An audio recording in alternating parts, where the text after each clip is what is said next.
Selamat datang di Novel Story, channel yang menceritakan novel berjudul Aku Bukan Menantu Sampah. Jangan lupa subscribe dan like.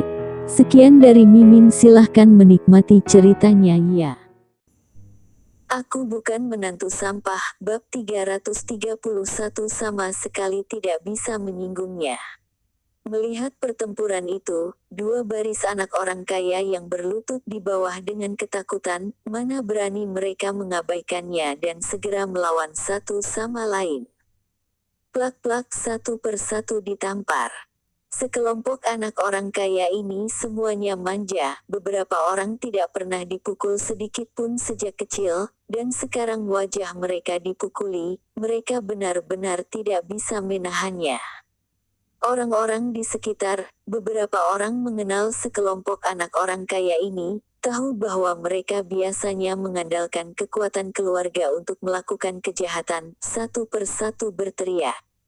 Rifki ditampar puluhan kali di bagian dagunya, seluruh wajahnya sangat bengkak sehingga raut wajahnya tidak enak dilihat, wajahnya berlumuran darah, kedua gigi depannya langsung ditampar, dia sama lemahnya dengan anjing mati.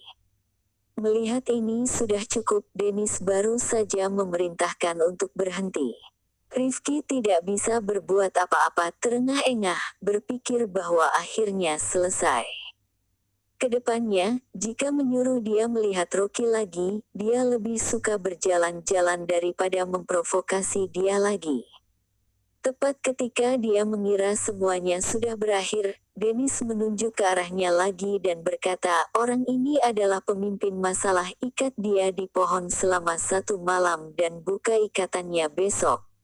Jangan. Rifki gemetar ketakutan. Ini adalah gerbang bandara, orang-orang datang dan pergi, jika dia diikat selama sehari, mau diletakkan di mana mukanya. Terlebih lagi, banyak sekali nyamuk di hutan ini, jika dia diikat untuk memberi makan nyamuk suatu malam, apakah dia masih bisa berbentuk manusia keesokan harinya? Beberapa pria kuat mengikat Rifki dan mengikatnya di pohon. Paman Mirza mengangguk puas, jaga dia baik-baik, bahkan jika ayahnya datang, dia tidak diizinkan untuk pergi, jika ada masalah, suruh keluarga Han datang ke keluarga Jiang untuk bertemu denganku. Rifki putus asa. Dibandingkan dengan keluarga Jiang, keluarga Han-nya bukan apa-apa. Jangan bilang ayahnya tidak berani, bahkan jika ayahnya datang, dia tidak berani menyinggung keluarga Jiang. Sekelompok anak orang kaya yang berlutut ketakutan, tidak ada yang berani membela Rifki. Rocky sudah sampai di rumah keluarga Meng dan masuk dengan Talita. Keluarga Meng dulunya adalah keluarga kelas 2 di kota Wasa, namun, sejak kematian putra sulung mereka dan pengalihan bisnis kepada putra kedua, kinerja mereka semakin menurun. Dalam beberapa tahun terakhir, keluarga Ming tidak dikelola dengan baik, dan bahkan keluarga kelas 3 di kota Wasa dipandang rendah oleh sebagian orang. Rifki adalah salah satunya. Rocky berjalan masuk ke dalam ruang tamu, tiba-tiba melihat seorang wanita paruh baya kurus datang menyambutnya. Dia mengira ini adalah Bibi Lisa yang merupakan istri pamannya, dia segera memberi hormat lebih dulu, Bibi. Apakah ini Rocky? Lisa terlatih-tatih melangkah ke depan dan membantu Rocky berdiri, matanya menunjuk ke ekspresi kegembiraan. Saat itu, ketika kamu menikah dengan Dewi, Bibi terbaring di atas tempat tidur karena sakit, jadi tidak bisa pergi ke sana. Jika Bibi sehat lagi, aku pasti akan mengunjungi kota Gopo lagi. Tangannya dingin, dan Rocky mengerutkan kening, melihat wajah Lisa yang pucat, dia berkata, Bibi, kamu sakit flu dan sakit jantung.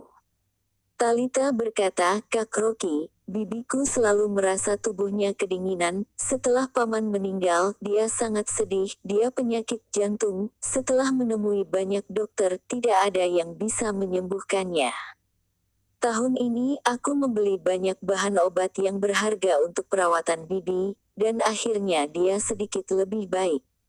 Rocky mengangguk dengan tenang, dan dia juga bisa melihatnya.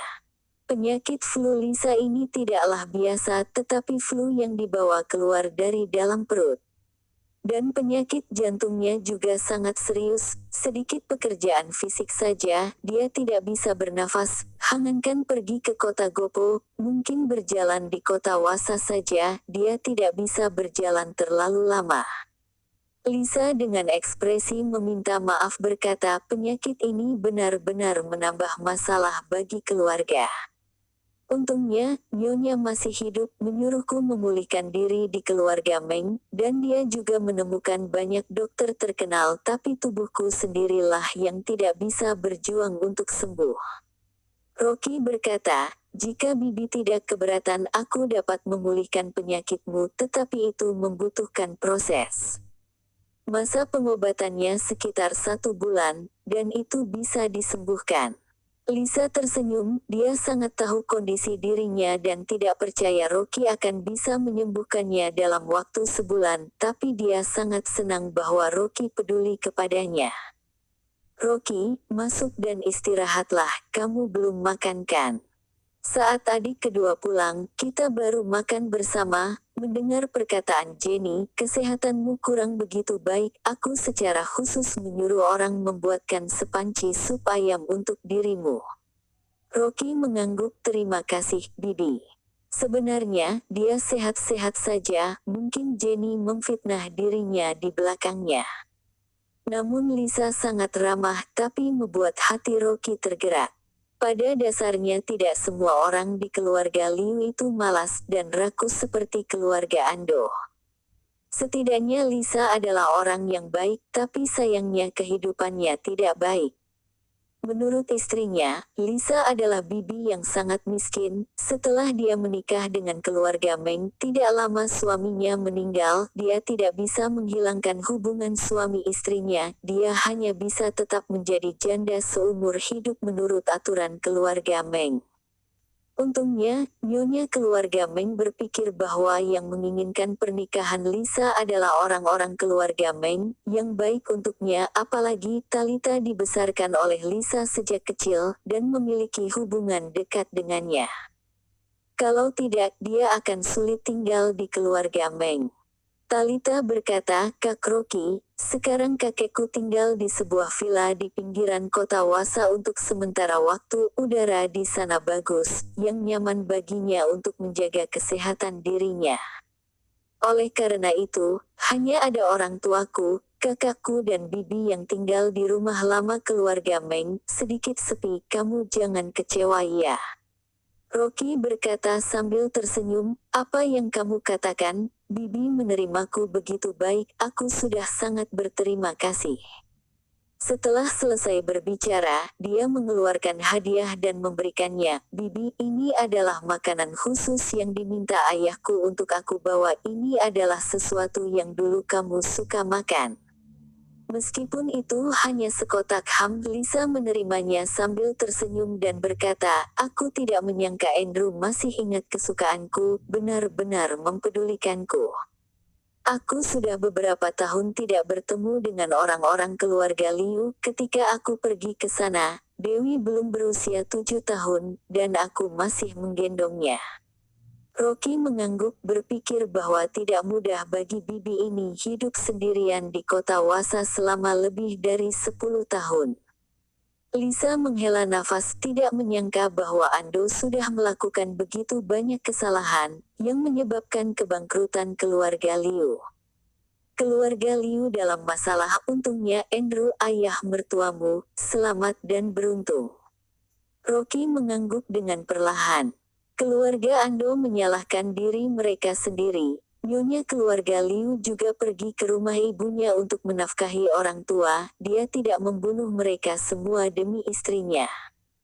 Beberapa orang saat sedang berbicara, di luar villa terdengar suara mobil. Ayahku kembali. Talita segera berdiri. Begitu dia berdiri, beberapa orang melangkah masuk ke dalam ruang tamu.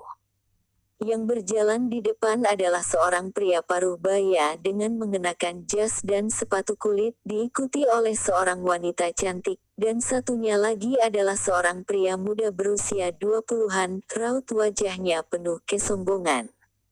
Lisa dengan cepat bangkit dan berkata sambil tersenyum, "Kalian sudah kembali, ini keponaku."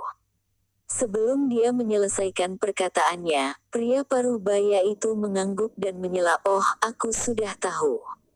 Sambil berkipas dengan tangannya, wanita yang berada di samping berkata, "Sangat panas, apakah makanan di dapur belum siap?" Lisa merasa malu, tetapi Talita maju ke depan dan berkata, "Ayah, ibu, Kak Rocky baru saja datang dari kota Gopo. Bibi meminta orang-orang dapur untuk memasak lebih banyak hidangan. Mengapa kalian pulang terlambat hari ini?" Wanita itu berkata dengan marah, "Anak-anak dari mitra bisnis ayahmu entah bagaimana menyinggung perasaan orang-orang di bandara. Latar belakang orang itu cukup hebat, mereka sama sekali tidak bisa melawannya. Ayahmu juga dipanggil oleh teman-temannya untuk membantu menjadi perantara. Kenapa kamu menjemput orang dari bandara dan tidak melihatnya?" Talita terdiam, tanpa sadar memandang ke arah Rocky. Rocky mengedipkan mata padanya dan memberi isyarat untuk diam. Terima kasih telah menonton, jangan lupa like, komen dan subscribe ya teman-teman agar saya semangat melanjutkan novel ini. Jika ada yang kurang baik silahkan komen di bawah agar saya memperbaikinya. Sekian dan terima kasih ya.